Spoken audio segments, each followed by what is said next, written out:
Me voy a la actualidad. Hormuz, Irán, Estados Unidos, Israel, Oriente Medio. ¿Cómo afecta a la economía lo que está pasando ahora mismo con el estrecho de Hormuz, que está bloqueado? Tienes un primer efecto que ya lo estás notando en el bolsillo, que es el directo: gasolina, gasoil, queroseno, ya ves los titulares, lo que cuesta, que los gobiernos están bajando determinados impuestos para compensar el efecto de la subida del precio. Date cuenta que el precio existe, el precio al contado, es decir, el precio que pagan hoy por el petróleo que necesitan hoy, ese está como en 140 y tantos, frente al precio del futuro, que a lo mejor cotiza a 90, 94. Es decir, el mercado está descontando que esto es pasajero, que realmente no va a perpetuarse en el tiempo. Y lo mismo están cotizando, por ejemplo, las bolsas, ¿no? Con esta vuelta a máximos históricos. Por un lado tienes ese efecto que es directo.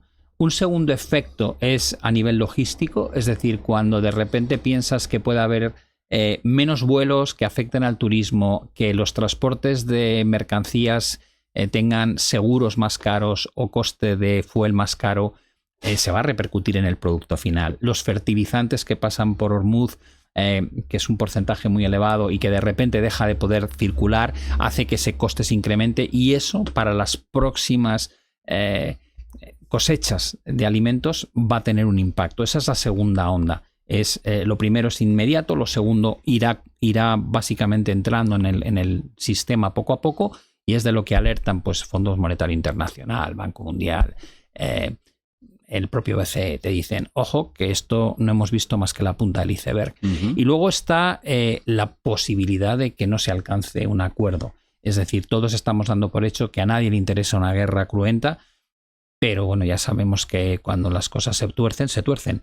Eso está lejísimos de estar descontado. Si realmente este problema se perpetuase durante meses, suponte que tuviésemos una guerra hasta final de año, entonces habrá un paralelismo que mucha gente sacará con los años 70, con el embargo del petróleo de los países árabes, y qué puede pasar con la economía a nivel mundial. Si yo te digo, si llega a diciembre, cosa que no es lo probable ni lo que se cotiza, la probabilidad de recesión es altísima. Mundial. Sí, a nivel mundial.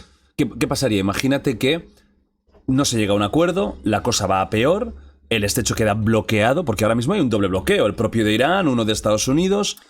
¿Qué pasa con el mundo? Ahora tienes un bloqueo de suministro, pero no tienes un bloqueo grande de producción. Es decir, la gente tiene que entender que lo que ha hecho Irán es impedir que fluya el petróleo y el gas natural, en un 20% de lo que se fabrica en el mundo, que fluya por ahí.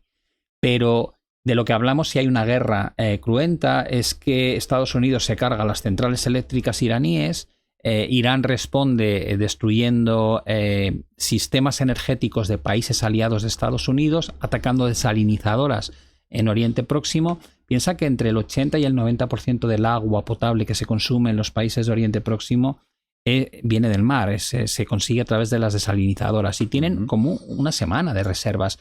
Es decir, que si tú atacas ese tipo de recursos, de repente creas un conflicto ya de otro calibre, es migratorio, con un espacio aéreo cerrado. O sea, imagínate lo que sería desalojar ciudades de Oriente Próximo en ese entorno, ¿no? Y si te cargas instalaciones energéticas, eso se tarda en restaurar años. Lo vivimos con Kuwait. Es decir, ya no se trata de abro el grifo y ya puede fluir. No, abres el grifo, pero no va a fluir porque has destruido las centrales que exportan, que extraen ese crudo. Con lo cual, ese es el escenario que nadie quiere que se produzca, y es la línea roja que marcaría la diferencia entre el entorno actual, donde estamos preocupados y poco más, a de repente decir, no, hemos cruzado una línea que ya no tiene vuelta atrás, y esto vamos a pagar el coste durante años. Con esta situación que estamos actualmente, los grandes afectados, ¿quién sería? Porque al final China también por ahí pasa buena parte de su material. Entonces, entiendo que no está contento con todo lo que está sucediendo. Tenemos a un Estados Unidos gobernado por una persona que es muy cambiante, que en la misma semana te puede dar 6 diferentes direcciones y no sabes lo que va a pasar. Ahora mismo los grandes afectados, ¿qué dicen? ¿Cómo ves tú este tema? Hay 3 bloques, yo te diría 3 principales. Estados Unidos es el que más flexibilidad tiene, porque es exportador neto de petróleo y de gas natural, lo cual quiere decir que no va a tener desabastecimiento. Claro. pero sufre vía precio. Es decir, hemos visto cómo se ha pagado en Estados Unidos recientemente más de $4 el galón y casi por encima de 5 si es el gasoil, con lo cual lo sufren. En Asia el problema ya no es precio, el problema es que no les llega. Son el 80-85% de todo el crudo y gas natural que sale de Oriente Próximo va como destino a Asia. Y lo estamos viendo en Tailandia con esas colas kilométricas para rellenar los depósitos en las motos, los coches, cómo proponen trabajar desde casa para intentar reducir el consumo. Japón, China, Corea son países que han ido construyendo reservas estratégicas que les dan pues la capacidad de sobrevivir durante unos meses a la falta de llegada de crudo. Sí, algunos son 2, otros son 6, pero en ese intervalo.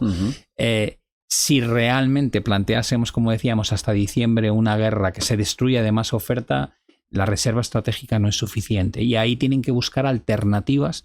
Y muchas veces ves esto de el barco que transporta gas o petróleo que de repente cambia de destino sobre la marcha porque alguien paga más. Habría una batalla de precios enorme en el mundo si de verdad faltase petróleo. Y luego tenemos el bloque europeo, que vivimos ya el golpe de depender excesivamente de Rusia, cómo tuvimos que cambiar o diversificar nuestros envíos, y ahora la sensación que da es que de nuevo vamos a tener que buscarnos la vida, ¿no? Claro. Tenemos a Estados Unidos como uno de los principales proveedores de gas natural licuado, pero si Asia empieza a competir por ese tipo de producto, pues lo vamos a pagar a precio de oro, ¿no? Con lo cual, Estados Unidos es el que sale mejor parado dentro de la película. Te diría que Asia, el más preocupante, y Europa, evidentemente, en una situación también muy compleja. Al final, gran parte de lo que mueve los países del mundo es la economía, ¿no? Detrás, muchas veces, está un tema económico. Como podemos entender que muchos movimientos de Donald Trump al final son económicos. Lo de Venezuela para obtener pues, una facilidad de ese petróleo que está ahí, ¿no? Y es seguro que en Irán también hay alguna cosa, incluso se nos puede escapar y que ellos sepan que les interesa, ¿no?